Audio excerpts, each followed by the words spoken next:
CBT 1 हुआ, और CBT 1 जब हुआ वो सितंबर अक्टूबर में हुआ, फिर CBT हुआ, उसका पहले जाकर के कैंसिल हो गया, वहाँ पहुँचे भी बच्चे सेंटर्स पे, बहुत बच्चों में नाराजगी भी है। अब दोबारा वो मई में आपको एग्जाम की डेट भी मिल गई है। बच्चे जो ALP 2024 वाले हैं वो थोड़े से हताश और निराश इसलिए हैं, इतना एक्साइटेड इस वैकेंसी से इसलिए नहीं है क्योंकि ALP 2024 अभी पूरी तरह से कंप्लीट नहीं है, उनके हाथों में अभी कुछ है नहीं। ALP CBT 1 कराया है बस, उसका रिजल्ट दिया है, इससे ज़्यादा रेलवे ने कुछ नहीं किया है, इसलिए बहुत ज़्यादा बच्चा इस वाली वैकेंसी को लेकर के उत्साहित नहीं है, जबकि ALP 2024 से बच्चा बहुत उत्साहित था। हालांकि इसमें बहुत सारे बच्चों के अलग अलग मुद्दे भी हैं। पिछले वाली में 3 साल का एज रिलैक्सेशन भी मिला था, इस बार वो एज रिलैक्सेशन नहीं है, बच्चे लोग उसकी भी लगातार डिमांड कर रहे हैं। पर ये सच्चाई है कि इस बार वो मिलना थोड़ा मुश्किल है, चाहे आप इस वीडियो को किसी वे में लेंगे वो मुझे नहीं पता, पर जो सच्चाई है वो यही है कि रेलवे का कहना है कि कोरोना के बाद पहली बार वैकेंसीज आई थी, उस हिसाब से हमें एक बार एज रिलैक्सेशन आपको दे दिया है, वो भी 3 साल का है। ठीक है, वो 5 का होना चाहिए था, वो 6 का होना चाहिए था, 5 साल वैकेंसी नहीं आई। ऐसा रेलवे कह सकता है कि भाई हमने पहले बोला भी नहीं था कि हमारे साल लेके आएंगे, तो हम 5-6 साल में क्यों करें?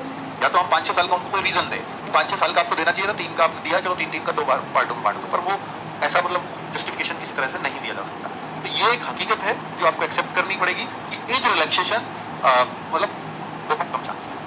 ठीक है, कोशिश करने वाली कोई दिक्कत नहीं है, कोशिश में अगर सभी टीचर्स एक मत होंगे, आप सब एक मत हैं, तो हम लोग बाहर नहीं हैं, RW आपके साथ रहेगा, इतना आप भरोसा रखिए। दूसरी बात बच्चों कि फॉर्म अब आपको मालूम है कि 99 से 70 वैकेंसीज के लिए 12 अप्रैल से फॉर्म शुरू भी हो चुके हैं, और ये सबसे अच्छी बात बस यही एक चीज़ लगी है कि 2024 में वैकेंसी, रेलवे ने वादा किया था 2024 में कि हम हर साल वैकेंसी लेके आएंगे, जनवरी में तो नहीं आ पाई, पर 12 अप्रैल को आ गई, और सबसे पहले आनी भी यही थी।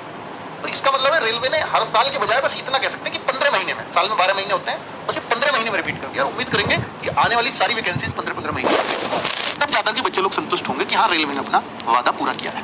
चलो, अब मैं आपको ALP से संबंधित जितने भी आपके डाउट होंगे वो सारे डाउट्स के जवाब मैं आपको देने वाला हूँ। बच्चों जैसे फॉर्म की ओपनिंग डेट 12 अप्रैल, बिल्कुल ये पहला ही पेज है, और मैं थोड़ा लेट वीडियो बना रहा हूँ क्योंकि मैं यहाँ था नहीं, तो इसलिए वीडियो आ नहीं पाया समय से। क्लोजिंग डेट 11 मई है, 12 अप्रैल से 11 मई यानी पूरा 1 महीना आपका फॉर्म चलेगा। और ये जो वैकेंसीज है 99 से 70 है। आपको पे लेवल इसका 2 दिखता है, लेवल 1 सबसे छोटा है जो ग्रुप डी का होता है, लेवल 2 ALP का है, और लेवल 2, 3, 4, 5 NTPC में आते हैं, 4, 5, 6 तक लेवल होते हैं, यानी इस लेवल की नौकरी आपको मिलने वाली है। तो लेवल 2 वाली नौकरी आपको मिलेगी 19,900, इसमें आपकी बेसिक पे होती है, जो आमतौर पर अगर मैं सैलरी देखूं तो जो करीब 40,000 35,000 के आसपास बन जाएगी, DA मिला के, TADA सब मिला करके 40,000 के आसपास ये सैलरी बैठ जाएगी। बट ये ALP वालों को जो ओवर टाइम मिलता है, जब ट्रेन में उनको चलाने का मौका मिलता है, तो वो 2 साल 2.5 साल 3 साल उसमें लगेंगे ट्रेनिंग वानिंग के बाद। तो ऐसा भी इसमें बताया जाता है, उन्हीं बच्चों से पूछ करके बता रहा हूँ कि ओवर टाइमिंग तब आपको बहुत मिलती है, और ओवर टाइमिंग बहुत अच्छा इसमें मिलना होता है, और भाई करीब 1-1 लाख तक बच्चों ने इसमें सैलरी पाई है। ठीक है, इतने इंसेंटिव इसके अंदर मिलते हैं, तो शायद आपको NTPC में लेवल 6 की जॉब पाकर भी किसी पोस्ट पे आपको 1 लाख सैलरी नहीं मिलेगी। हालांकि वहां भी इंसेंटिव है, उनकी और ज्यादा भी बन सकती है, पर नॉर्मल सैलरी की मैं बात कर रहा हूँ। चलो, 18 से 30 ये जनरल के लिए एज है, और इसमें भाई एक और बात बता दूं कि मेडिकल स्टैंडर्ड सबसे खतरनाक इसमें मांगते हैं। यानी आप जो पुलिस की वैकेंसी से एक्सपेक्ट करते हो ना मेडिकल, आपकी आइज इतनी परफेक्ट होनी चाहिए, पुलिस में भी उतनी परफेक्ट आइज नहीं मांगते, आर्मी में भी उतनी परफेक्ट नहीं मांगते जितनी इसमें मांगते हैं, क्योंकि आपका काम ही ट्रेन चलाने का है। तो आपकी अगर आइज ही परफेक्ट नहीं होंगी तो आप गड़बड़ करोगे, यानी दिक्कत हो सकती है, तो उसमें रिस्क नहीं लेते हैं। ठीक है, दूसरी एक और वैकेंसीज आपको दिखा दूं कि जोन वाइज वैकेंसीज भर्ती होती है, मतलब आप ट्रेन कहां पर कितना एरिया में चलाओगे ये आपके जोन पर डिपेंड करेगा कि आपको जोन कौन सा मिला हुआ है। ठीक है, आप लॉन्ग रूट की ट्रेन तो हो सकता है पूरे भारत में ही आपको चलाए, पर आपको ड्यूटी वहीं आके खत्म होगी। ठीक है, तो वो अपना उनका प्रोसीजर है, पर मैं आपको बताता हूँ। और जोन चेंज होगा नहीं होगा, कब होगा, इस बात को तो थोड़ा सा मतलब अभी मैं नहीं कह सकता, क्योंकि जोन वाइज अगर वो भर्ती कर रहे हैं तो फिर उनको परफेक्ट या तो म्यूचुअल ट्रांसफर होते हैं, या स्पाउस बेस पे ट्रांसफर होते हैं, या फिर अगर कोई अंदर पॉलिसी आ गई है रेलवे में कि ट्रांसफर पॉलिसी ये है, पहले आप 2-3 साल तो भूल जाओ कोई ट्रांसफर होगा किसी जोन से दूसरे जोन। अब ये मान सकते हो कि जोन वाइज वैकेंसीज कितनी है, पहले आप एक बार ये देख लीजिए। ये पूरे 99 से 70 वैकेंसीज का ब्यौरा है, किस जोन में है और कौन से जोन में हमें डालना है। तो भाई इस हिसाब से आप अपना जोन चुन सकते हो, किस जोन में आप फॉर्म डालो। ठीक है, जैसे Secunderabad zone RRB, Ranchi RRB, Patna RRB, Muzaffarpur RRB, Mumbai RRB, Malda RRB, Kolkata RRB, तो RRB के हिसाब से है। अब मान लीजिए कोई यूपी का बच्चा है, सर मुझे चंडीगढ़ डालना है, या मुझे गोरखपुर भी इसमें होगा, ये रहा, या मुझे प्रयागराज या इलाहाबाद ही अभी नाम इसमें यहाँ, तो इलाहाबाद, तो भाई यूपी के बच्चे के पास गोरखपुर भी, इलाहाबाद भी ऑप्शन है, वो चाहे तो चंडीगढ़ भी ऑप्शन है, क्योंकि गाजियाबाद और नोएडा तक का एरिया चंडीगढ़ में ही काउंट होता है ना। तो इस RRB के सबके अपने जोन बटे हुए हैं, और ये मत मानो ये जो प्रयागराज है तो केवल प्रयागराज के अंदर ड्यूटी रहेगी, तो ट्रेन केवल प्रयागराज से प्रयागराज नहीं चलती, वो दूर तक चलती है। उसको क्या है इस पूरी RRB ALP, तो ALP का पूरा प्रोसेस क्या है भाई। ALP तो पहले ये पता होना चाहिए ना, ALP क्या है, असिस्टेंट लोको पायलट। पायलट हुआ, पायलट तो जहाज उड़ाता है, तो लोको पायलट रेल चलाता है, ये मान लीजिए, और आप शुरुआत में असिस्टेंट रहोगे, है ना, फिर फुल्ली लोको पायलट बन जाओगे आप, फिर आपको ट्रेन फुल्ली आपके हैंड में मिलेगी, है ना, आपके हैंड पे। चलो, तो अभी अगर हम देखें तो एएलपी के लिए क्या क्या कंडीशंस हैं। फर्स्ट स्टेज सीबीटी 1 यानी पहला एक एग्जाम देना होगा, उसको बताऊंगा सीबीटी 1 में क्या आएगा। फिर सीबीटी 2 देना होगा, यानी दो तो एग्जाम आपको ऑब्जेक्टिव टाइप के देने हैं। फिर सीबीएटी होता है जो कंप्यूटर बेस्ड एप्टीट्यूड टेस्ट होता है। ये इस तरह का होता है, मान लीजिए आपने पीछे जैसे रेलवे में कभी भी ध्यान रखना होता है कि भाई जब आप ट्रेन चला रहे हो ना, तो सीबीएटी इसलिए जरूरी होता है तो आपको याद होना चाहिए कि पहले कौन सा सिग्नल था, फिर अगला कौन सा है। मतलब दो तीन चीजें तो कम से कम दिमाग में होनी चाहिए ना एक ड्राइवर के, मैंने पहले पीछे क्या देखा है ना। तो वो सीबीएटी सिर्फ उस चीज को चेक करता है आपको कि कुछ दिखा देंगे, फिर आपको पूछेंगे कि आपने पिछले पेज में क्या देखा था, है ना, मतलब एक पिक्चर्स दिखा करके। तो इस तरह का ये टेस्ट होता है, तो वो आपको जब पढ़ाया जाएगा तब आपको ज्यादा बेहतर समझ में आएगा। अभी तो 2024 वाले भी सीबीटी 2 की तैयारी कर रहे हैं, सीबीएटी उनको भी पढ़ाएंगे हम, उनको भी क्लैरिटी आएगी कि इतनी आसान चीज है, तो इससे घबराना नहीं है, इसमें आपको पास करा देंगे बहुत आराम से। ठीक है, डॉक्यूमेंट वेरिफिकेशन डीवी, ये तो आपको करानी है, डॉक्यूमेंट्स की वेरिफिकेशन होगी, एक मेडिकल होगा। ये दो स्टेप्स भारी नहीं है, अगर आप दोनों फिट हो, डॉक्यूमेंट पूरे मेडिकल ठीक है, तो भारी स्टेप 3 लगे होंगे, और ये नया सा स्टेप है इसलिए पता नहीं है क्या है भाई। ये दो एग्जाम मेन स्टेप ये है, और इसको मैं आपकी हम गारंटी लेते हैं कि इसको हम पास करा देंगे। ठीक है, अगर आप यहाँ रेगुलर क्लासेस करोगे हर एक बच्चा पास होगा। बात है इन दोनों सीबीटी 1, क्योंकि आप समझिए कि जो भीड़ को हल्का करेगा वो सीबीटी 1 करेगा, फिर जो अच्छे अच्छे बच्चे बचेंगे वो सीबीटी 2 में बैठेंगे। ठीक है, तो सीबीटी 2 में भी एक अच्छे खासे बच्चों को पास किया जाता है, लगभग 8 गुना वैकेंसीज का, वो सीबीएटी में बैठाया जाता है। साइकोलॉजी टेस्ट भी आप इसको कह देते हैं, है ना। चलो, तो अब इसमें क्वालिफिकेशन क्या है, ये तो आपने जान लिया कि एग्जाम का प्रोसेस ये है। तो क्वालिफिकेशन क्या होंगी, क्वालिफिकेशन है 10th पास।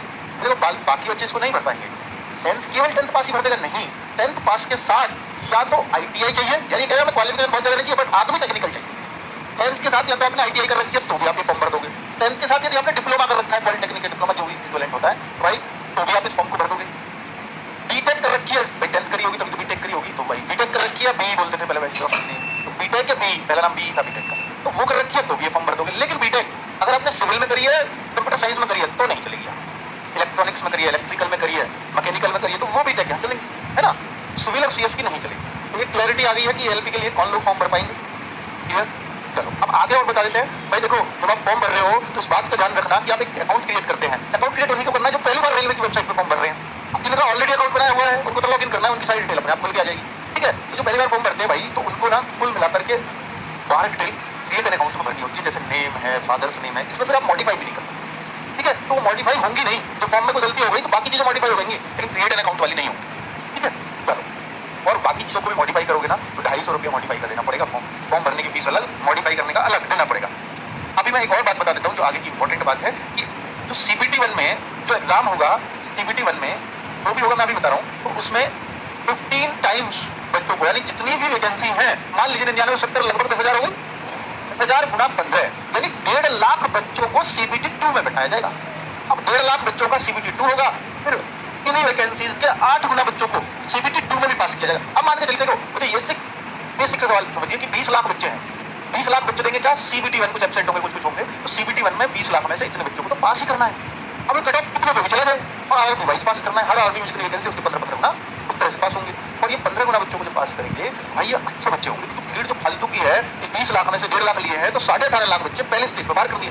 अब 1.5 लाख बच्चों का सीबीटी 2 कराया जाएगा, अब उसमें से भी फिर 8 गुना बच्चों को पास किया जाएगा 1.5 लाख में से भी, तो 8 गुना 10,000 का 1.5 लाख में से 80,000 बच्चों को सीबीएटी दिलाया जाएगा, फिर बाकियों को वहां फेल करेंगे।